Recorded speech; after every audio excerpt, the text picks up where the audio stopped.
வணக்கம் தோழர்களே, ஏழை மக்களின் யூடியூப் சேனல் சப்ஸ்கிரைப் பண்ணுங்க, லைக் பண்ணுங்க, ஷேர் பண்ணுங்க.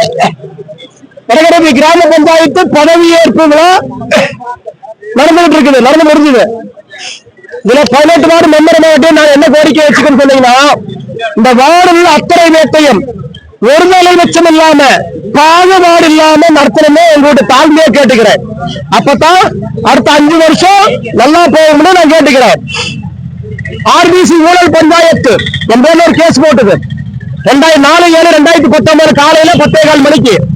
அன்னைக்கு நான் உறுதி எடுத்துக்கிட்டேன், இந்த இந்த பஞ்சாயத்துக்கு காலி ஊத்தணும்னா இந்த ஆர்பிசி பஞ்சாயத்து ஊழல் பஞ்சாயத்து அப்புறம் சொன்ன ஒர்க்கு போட்டு தான் காலி ஊத்துக்கிறேன், ஒர்க்கு போட்டு தான் காலி ஊத்திக்கிறேன். இது ஏழை மக்களுக்கு ஒரு யூடியூப் சேனல்.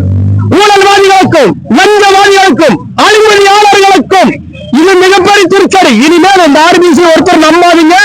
ஊழல்வாதிகள், அலுவலியாளர்கள், லஞ்சவாதிகள் எல்லாம். அதனால இந்த ஏழை மக்களுக்கு யூடியூப் சேனல் சார்பா எல்லா வேலையும் ஒரு கோரிக்கை வச்சேன்.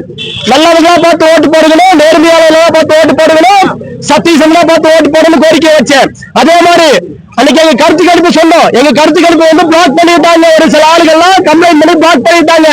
காங்கிரஸ் 5 முதல்ல 9 வார்டு பிடிக்கணும், ஜனநாயக ஆர்பிசி சிபிஎம் 3 சேர்ந்து 3 மேல 6 வார்டு பிடிக்கணும், சிஎஸ்சி 2 வார்டு பிடிக்கணும். அது ஒரு வார்டு மட்டும் தான் பாதிக்கப்பட்டிருக்குது, பாக்கி எல்லா வார்டும் பர்ஃபெக்டா ஜெயிச்சிருக்குது. அதனால இனிமேல நல்லவங்களா பார்த்து ஓட்டு போடுங்க, நேர்மையானவங்களா பார்த்து நடத்துங்க.